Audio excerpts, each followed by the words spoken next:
Ei, què passa? Bueno, efectivament, avui estem aquí per parlar de la peli de l'any. No sé si és la peli de l'any, la peli del Nadal. Sens dubte és la peli del moment. Com ja haureu vist en el vídeo, avui parlarem de Spider-Man No Way Home. Ho farem sense spoilers i després cap al final ja en parlarem en spoilers, tranquils i tranquil·les.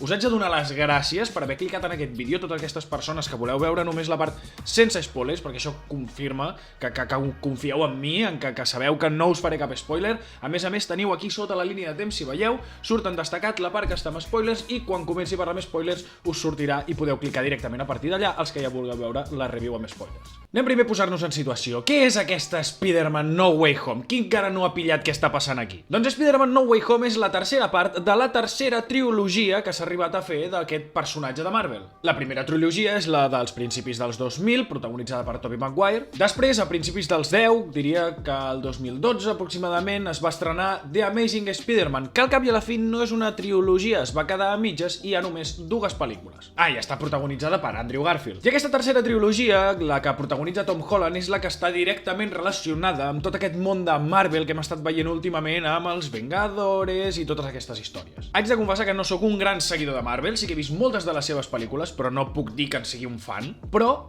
el que sí que havia seguit sempre havia sigut l'Spider-Man. I a mi, personalment, aquestes de Tom Holland em costaven una miqueta, però tot i així vaig fer l'esforç i no és precisament a l'Spider-Man que més m'agradi, però en aquesta tercera pel·lícula tot pot canviar una miqueta. Centrem-nos ja en el que seria la pel·lícula sense spoilers, repeteixo, sense spoilers. Sí, com sigui, Spider-Man No Way Home comença exactament on la vam deixar l'última vegada, en la última escena de la segona pel·lícula. De la tercera trilogia de Tom Holland. Aquesta pel·lícula està molt clarament separada en tres actes. El primer d'ells podríem dir que és tot el que hem pogut anar veient a través dels tràilers. El segon acte és el que té, diguem-ne, tot el pes emocional de la pel·lícula i el tercer acte, doncs, evidentment, tota la part més d'acció i una bona conclusió. Però quin és el conflicte d'aquesta pel·lícula? Com comença i quin és el conflicte que ens planteja? Doncs bàsicament ara tothom sap qui és Peter Parker, desconeix la identitat de Peter Parker i pels successos de com acabava l'anterior Spider-Man, la de Far From Home, tothom el considera l'enemic número 1, l'enemic públic número 1. Com ja estem veient molt amb aquest Spider-Man de Tom Holland, busca ajudar a Doctor Strange, i és que aquesta és una de les coses que menys m'agraden d'aquest Spider-Man de Tom Holland,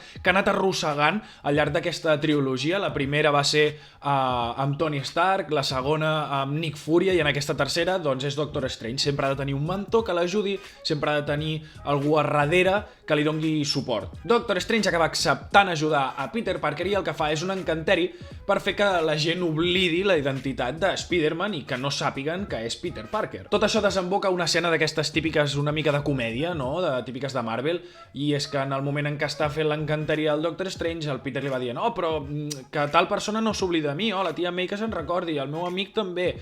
Al final acaba sortint malament i els efectes reals que acaba tenint aquest encanteri que s'ha acabat fent a mitges és que totes les persones d'altres universos que coneixen la identitat de Peter Parker es aniran presentant en aquest univers. Em va agradar molt el fet de que apareguin aquests villans, que aparegui doncs l'Octopus, que aparegui el Duende Verde, totes aquestes històries. El que sí que no em va agradar tant és la manera que apareixen aquests villans. Em sembla poc èpic.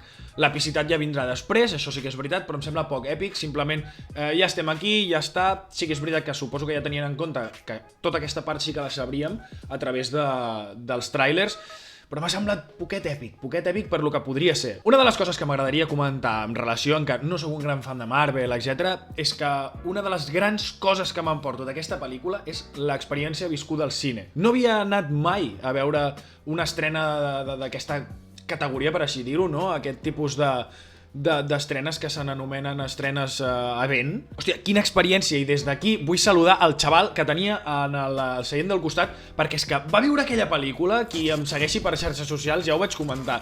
Jo vull viure la vida com aquell xaval va viure aquelles 2 hores. S'aixecava, aplaudia, s'emocionava, mirava els seus col·legues i els deia mireu, no sé què. Bueno, increïble. I mira que jo sóc dels típics que en una sala de cinema el que està mastegant les crispetes una mica més fort de lo normal ja em comença a agafar els nervis ja. A partir d'aquí crec que haig de començar a callar, començar a avisar de que ben aviat començarem a parlar amb spoilers, perquè poc més podem dir. Al cap i a la fi, aquesta part sense spoilers no puc parlar molt més enllà dels trailers i és una que em fa una miqueta de por, així que crec que podríem començar a passar a la part amb spoilers. Gent, us deixo temps per si em teniu de fons i ara, ostres Pere, que em seco les mans que estava rentant els plats, jo us deixo temps. Aprofito la benentesa per si t'has quedat una miqueta amb les ganes de saber una miqueta més, et deixo per aquí un directe que vam fer amb els meus companys de Contrapicats, Víctor Passanau i Jacint Casademont, una mica més extens, la primera part és sense spoilers i després passem a parlar amb spoilers, exactament igual que aquest vídeo, però amb altres opinions diferents a la meva i a més, doncs una mica més extens. Què? Ja no?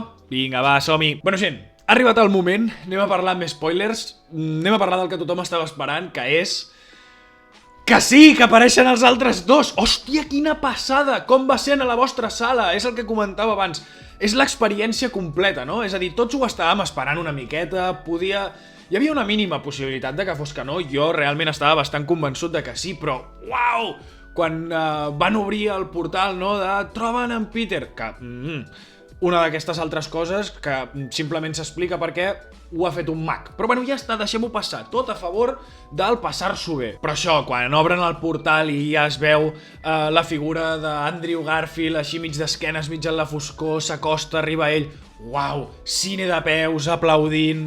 Una passada, va ser una passada. Realment, tots estàvem esperant això. I ja d'una forma personal, quan va aparèixer Tobey Maguire amb aquella cara mig de pringat que...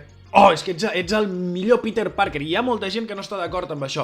Però per mi és, com a Peter Parker, com el personatge Peter Parker, és el més Peter Parker de tots. Ara entrarem en això. I de per què Tom Holland era el menys Peter Parker de tots i ara pot escalar posicions després d'aquesta pel·lícula. I per què dic això? Perquè al cap i a la fi, el que ha aconseguit tota aquesta història i tot aquest muntatge, a banda de l'espectacularitat, és donar-li un inici de història real a Tom Holland perquè pugui arribar a ser un Peter Parker de debò. A què em refereixo? Des de la primera pel·lícula de la trilogia de Tom Holland, la de Homecoming, no veiem els seus inicis, no veiem com el pica l'aranya, ell simplement ja té els poders, s'acaba juntant amb el Tony Stark, etc, i ens ho sabem tots i totes, això. Però és això, era el menys Peter Parker de tots, no havíem vist la mort del tio Ben. És un Peter Parker qui l'estan ajudant constantment. A Peter Parker no l'ajuda mai ningú, és un tio solitari, friki, que les coses pràcticament li van malament sempre, que és superbona persona, massa i tot. Això sí que ho té l'Spider-Man de Tom Holland. Però com comentava la part sense spoilers, que cada pel·lícula, tant a la primera en el cas de Tony Stark, en la segona de Nick Fury i a la tercera Doctor Strange,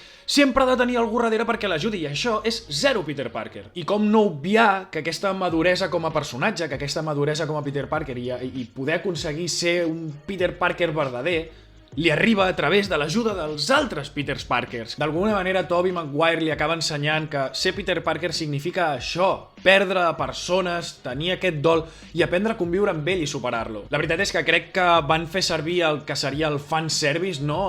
Totes aquestes escenes que estan simplement fetes perquè diguis «Uah, que divertit», etc.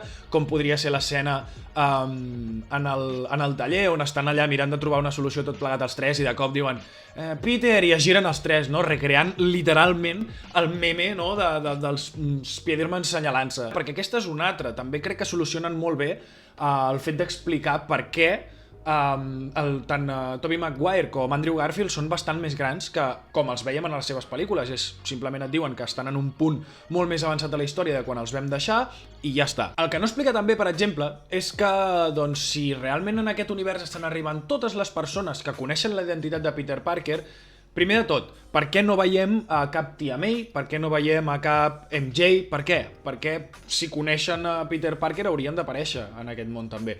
Doncs això, simplement és una petita conveniència. I una altra de les coses que tampoc té gaire explicació i que jo no me'n recordo molt bé i que necessitaré la vostra ajuda a comentaris, i és que hi ha un punt de la pel·lícula en què Electro li comenta a Andrew Garfield «Coi, jo et feia negre, no?», d'alguna manera també fent com aquesta picadeta d'ulleta que existeix en un altre univers un Spider-Man negre, i és així, és Miles Morales, com vam conèixer també a través de la pel·lícula animada, que la podeu trobar a Amazon Prime Video i que realment està molt, molt guapa, us la recomano 100%. Doncs això, com pot ser que li estic dient que el feia negre, això significa que no el va arribar a veure mai sense la màscara, per tant, no sap la identitat de Peter Parker, per tant, no hi fot res en aquest univers si els que venen són els que saben la identitat de Peter Parker. I aquí és on necessito la vostra ajuda, perquè si ara algú confirma que sí que li veu la cara, Per què diu que el feia negre? És que no ho entenc. També m'agradaria tenir un moment per parlar d'aquest The Amazing Spider-Man, aquest Peter Parker d'Andrew Garfield, que tants directors va tenir i sembla ser que després d'aquesta pel·lícula la gent l'està començant a valorar molt més.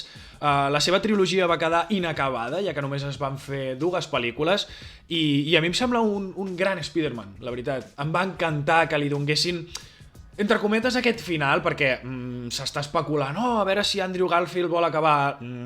Jo crec que no el tornaré a veure més ja de Spider-Man, perquè a més ja s'està començant a fer un nom a dintre d'un cinema, diguem-ne, no tan superventes i una mica més, no?, d'agafar pasta. Però això, em va encantar que li donguessin aquest final en què acaba sent ell el que salva la MJ d'aquest univers, perquè en el seu no va estar-hi a temps, és una cosa que sempre li quedarà a dins, i en aquest cas, gràcies a ell, va poder salvar la MJ ni que sigui en algun dels universos de Spider-Man. Realment, la interacció entre els 3 Spider-Mans, hi ha moltíssimes escenes on es nota molt que no van estar junts, perquè literalment és pla de la cara d'un, resposta pla de la cara de l'altre, és a dir, no estan junts, etc.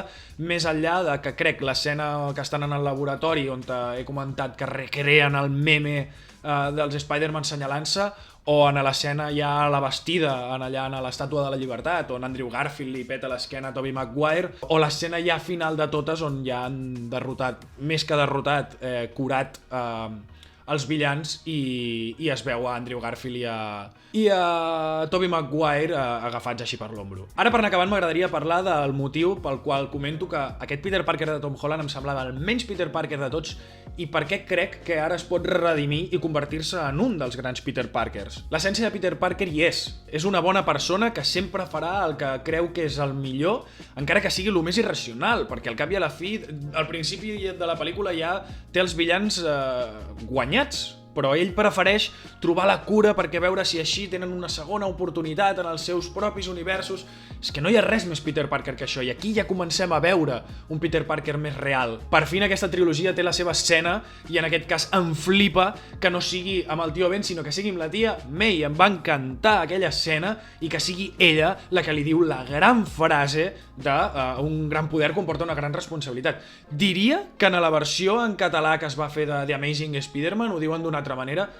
No t'ho compro gaire, crec que es podia dir perfectament així, i és molt més mític. I a la conclusió de la pel·lícula, doncs això, no es pot ser més Spider-Man, posant per davant la salut de tota la humanitat i dels seus éssers més estimats, encara que s'hagin d'oblidar d'ell per sempre. Peter Parker s'acaba quedant sol, intenta comprovar a veure si és real que no se'n recorden d'ell, etc. En el moment en què va a prendre un cafè a la cafeteria on hi treballa MJ, on hi treballa Zendaya, i hi ha un moment molt maco perquè ell de cop es fixa en una tireta que porta la Zendaya, i es nota que en aquell moment ell se'n dona compte de vale, no em coneixen, però és que si em coneguessin tornarien a estar en perill, i aquestes són les conseqüències, que es puguin fer mal, que es puguin rascar i fins i tot que es puguin acabar morint per culpa meva. És millor així. I ja per fi al final veiem un Peter Parker que viu sol, que s'haurà de treure ell les castanyes del foc i no dependre d'Iron Mans, de Nick Furious i de Doctor Strange, de treballar, de compaginar la seva vida amb la seva vida de superheroi, i això no pot ser més Peter Parker, i això és el que em dona esperança a mi, a més després de llegir que s'ha confirmat una nova trilogia de Spider-Man amb Tom Holland, cosa que no entenc gaire perquè ell he sentit de la seva boca, com deia, que no es veu amb 30 anys fent Spider-Man, però bé, aquestes coses les canvia un super xec en blanc. No ho sé, ja veurem a veure què passa. Com a conclusió de la pel·lícula, crec que és molt disfrutable, però sobretot el primer visionat, és a dir, crec que el motiu real de ser d'aquesta pel·lícula és el fet d'haver juntat els 3 Spider-Mans, que és d'una potència extrema, i quasi que només per això ja val la pena, només per viure aquesta experiència i per viure tota l'acció, etc. I després pel tema de donar una conclusió a aquest Spider-Man que ha estat Tom Holland, per portar-lo a un altre nivell i per ser ja realment un Peter Parker que, com no paro de repetir, em sembla que és el que ha de ser i que és molt més real. I al cap i a la fi és això, té aquestes 2 lectures. La lectura de, uau, hem tornat a veure els altres 2 Spider-Mans, a més s'han ajuntat els 3 han fet una simbiosi super guapa, amb moments fanservice super xulos, com per exemple, tu et surt directament d'aquí, et surt d'altres llocs.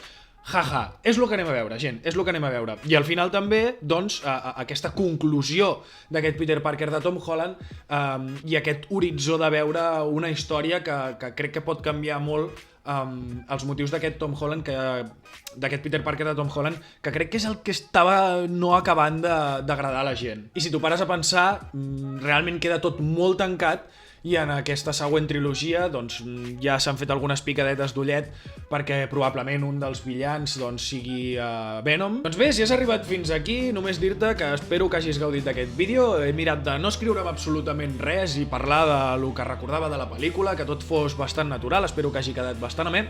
I res, ja ho saps, que sempre ho dic, que si has arribat fins aquí suposo que t'he entretingut lo suficient i t'ha agradat lo suficient. Deixa't el teu like, que és completament gratuït. I ens veiem a la propera. Et deixo per aquí ple de vídeos que estic segur que t'interessaran. Vinga, va, ciao!